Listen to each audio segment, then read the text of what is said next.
Chapter 26. Knights and Squires. The chief mate of the Pequod was Starbuck, a native of Nantucket, and a Quaker by descent. He was a long, earnest man, and though born on an icy coast, seemed well adapted to endure hot latitudes, his flesh being hard as twice-baked biscuit. Transported to the Indies, his live blood would not spoil like bottled ale. He must have been born in some time of general drought and famine, or upon one of those fast days for which his state is famous. Only some 30 arid summers had he seen, those summers had dried up all his physical superfluousness. But this, his thinness, so to speak, seemed no more the token of wasting anxieties and cares, than it seemed the indication of any bodily blight. It was merely the condensation of the man. He was by no means ill-looking, quite the contrary. His pure tight skin was an excellent fit and closely wrapped up in it and embalmed with inner health and strength like a revivified Egyptian. This Starbuck seemed prepared to endure for long ages to come and to endure always as now, for be it polar snow or toward sun. Like a patent chronometer, his interior vitality was warranted to do well in all climates. Looking into his eyes, you seemed to see there the yet lingering images of those thousand-fold perils he had calmly confronted through life. A staid, steadfast man, whose life for the most part was a telling pantomime of action, and not a tame chapter of sounds. Yet, for all his hardy sobriety and fortitude, there were certain qualities in him which at times affected, and in some cases seemed well nigh to overbalance all the rest. Uncommonly conscientious for a seaman and endued with a deep natural reverence, the wild watery loneliness of his life did therefore strongly incline him to superstition, but to that sort of superstition which in some organizations seems rather to spring somehow from intelligence than from ignorance. Outward portents and inward presentiments were his.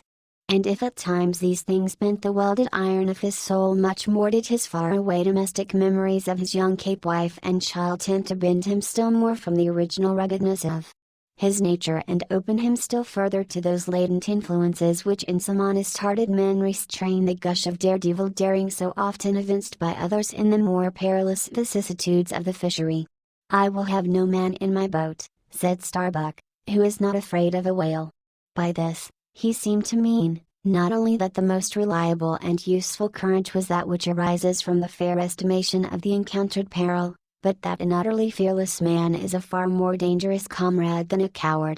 "Aye, said Stubb, the second mate, "Starbuck, there is as careful a man as you will find anywhere in this fishery. But we shall ere long see what that word careful precisely means when used by a man like Stubb, or almost any other whale hunter." Starbuck was no crusader after perils. In him courage was not a sentiment, but a thing simply useful to him, and always at hand upon all mortally practical occasions. Besides, he thought, perhaps, that in this business of whaling, courage was one of the great staple outfits of the ship, like her beef and her bread, and not to be foolishly wasted. Wherefore he had no fancy for lowering for whales after sundown, nor for persisting in fighting a fish that too much persisted in fighting him.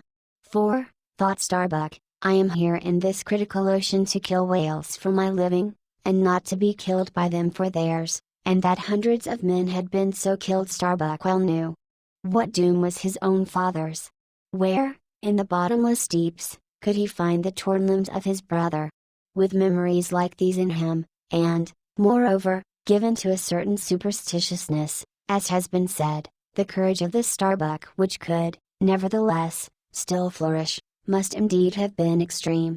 But it was not in reasonable nature that a man, so organized and with such terrible experiences and remembrances as he had, it was not in nature that these things should fail in latently engendering an element in him which under suitable circumstances would break out from its confinement and burn all his courage up. And brave as he might be, it was that sort of bravery chiefly visible in some intrepid men which, while generally abiding firm in the conflict with seas or winds or whales or any of the ordinary irrational horrors of the world, yet cannot withstand those more terrific because more spiritual terrors which sometimes menace you from the concentrating brow of an enraged and mighty man.